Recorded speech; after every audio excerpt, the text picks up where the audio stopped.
છે? કરેણનું. એમાં શું છે? ફૂલ છે કે ફળ? તમારા હાથમાં શેનો છોડ છે રિયાનભાઈ? ગુલાબનો. એને છોડ કહેવાય કે ઝાડ? છોડ. એમાં શું આવેલું છે? ગુલાબ.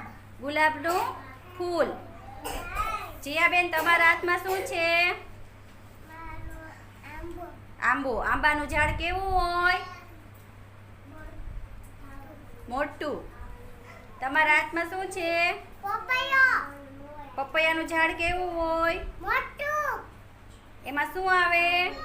પપૈયા. તમારા હાથમાં શું છે ભાવેશભાઈ? એમાં જમરૂખ ફળ કહેવાય કે ફૂલ? જમરૂખ. ફળ કહેવાય. શું કહેવાય? ફળ. તમારી પાસે શું છે મિલનભાઈ? બોલો મિલનભાઈ. કંટોલાનો વેલો. શું બોલો તો? શું છે તમારા હાથમાં? તમારા હાથમાં શું છે સાનુબેન? એમાં ફૂલ છે કે ફળ? શેનું ઝાડ છે?